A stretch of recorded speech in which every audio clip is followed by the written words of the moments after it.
When we hear stories about the Allies in World War II, we mostly hear about the major players, the UK, the USA, and the Soviet Union. France and Poland are also discussed quite a bit, but these weren't the only allies, as the Big Three relied on a number of countries to help them to victory against the Axis powers. While many other nations only fought because they were under the thumb of a larger allied power, like those nations in the British Empire, many smaller independent countries took up arms of their own volition. In this video, we discuss 3 of the most impactful.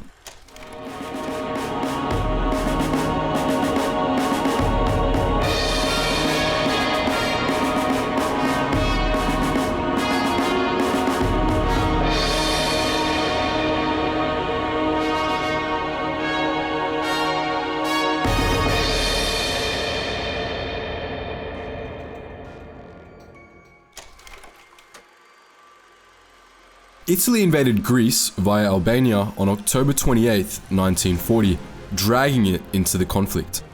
The Italian army vastly underestimated the Greeks, and things didn't go as planned. It was doomed from the start, really.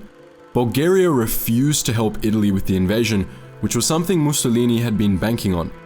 This gave Greece the time it needed to get some support from Macedonia, and the Greeks were able to push the Italians back into Albania in just a few months.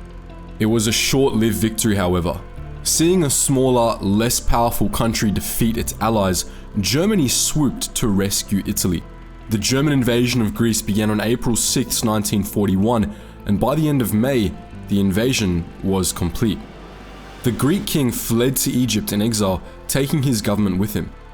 Following the occupation, many of those with fight left in them fled to the Middle East and North Africa to help the Allies. Greece's presence in these regions proved extremely helpful to the Allies, especially the British. Greece's Royal Hellenic Navy also proved to be one of the most useful naval powers in the Mediterranean. Even though the RHN suffered heavy losses during Germany's invasion, it was the second largest Allied naval power in the Med after the British Royal Navy, with 44 ships and over 8,500 men. The RHN was of tremendous help to the Allies.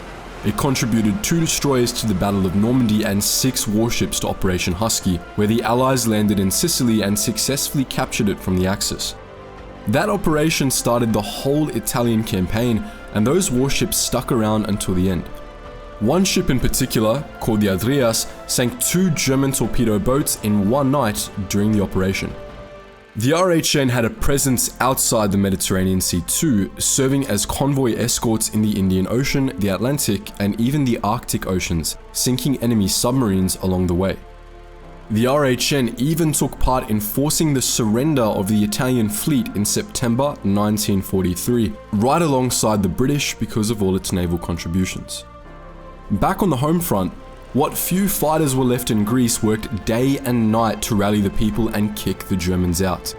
This was easier said than done because the power vacuum left in the country after the king fled meant that the Greek resistance struggled to find a rallying point to inspire people to fight.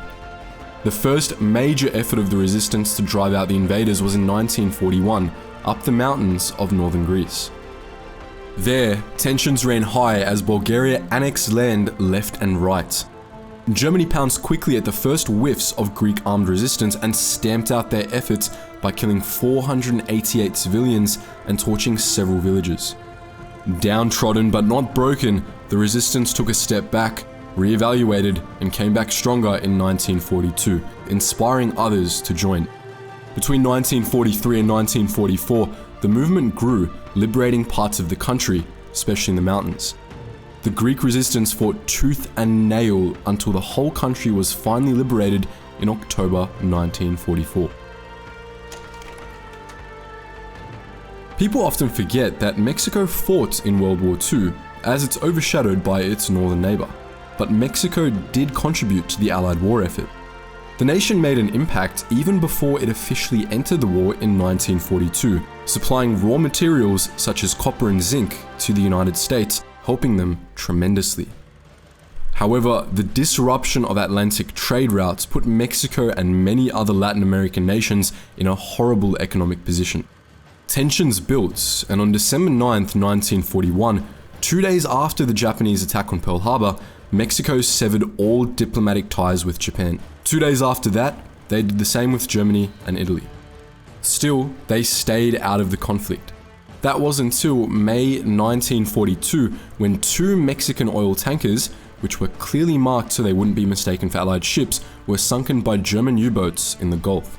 And so, on June 1st, 1942, Mexico declared war on Germany. Mexico mainly fought alongside the US in the Pacific and was based in the Philippines. The nation only had one fighting unit. To this day, that unit remains the only one to ever take part in combat outside of the country's borders. The unit's formal name was Escuadron 201, but they went by the far cooler moniker, the Aztec Eagles. The Aztec Eagles were hand-selected by Mexico's presidents with the advice of his military leaders. The squadron consisted of 33 pilots and over 270 support personnel. It arrived in Manila in April 1945 to fight alongside the American 58th Fighter Group, which had already been fighting the Japanese for over a year. The Aztec Eagles engaged in bombing missions, flew nearly 800 combat stories, and logged almost 2,000 hours of flight time. They were instrumental in the liberation of the Philippine islands of Luzon and Formosa. Their work was so impactful that General MacArthur recognized them, saying that they were a testament to their nation and heritage. When they returned home in November 1945, they received a hero's welcome by their people, and in 2004, the Philippine government awarded them with the Philippine Legion of Honor, including the rank of Legionnaire. Many people don't even know that Brazil fought in the Second World War, and they should. As the only South American nation to formally enter the conflict, Brazil doesn't get the recognition it deserves. At the beginning of the war, Brazil tried to remain neutral. Germany had been a great trading partner in the years leading up to the war, and Brazil didn't want to damage their relationship. But the US, fearful that Brazil's neutrality would eventually swing all of South America toward the Axis, started investing in the nation's steel production. In return, Brazil let the US establish air and naval bases in the country. The Axis powers were none too pleased about this and began attacking Brazilian shipping in the Atlantic. Naturally, this outraged the Brazilian people, who demanded that their country enter the war abreast of the Allies. And so, in August 1942, that's exactly what they did. Brazil didn't contribute any troops in the beginning, opting instead to provide raw materials and other supplies. But this wasn't enough. So they deployed naval and air force troops in 1943, and these did a lot to help the Allies, including destroying 28% of Axis transportation infrastructure, 36% of fuel deposits, and 85% of Axis ammo dumps. Brazil also sent the Brazilian Expeditionary Force, a division of 25,000 army troops, to Italy in 1944. This force's nickname became the Smoking Snakes because some naysayers at the time said it would be more likely to see snakes smoke than to see Brazilians fight in the war. The Smoking Snakes were under the command of US forces. Their uniforms were almost identical to the Americans, except for the shoulder patch, which depicted a snake with a pipe. The Smoking Snakes were a breath of fresh air for the exhausted troops who had been fighting in Italy for a month.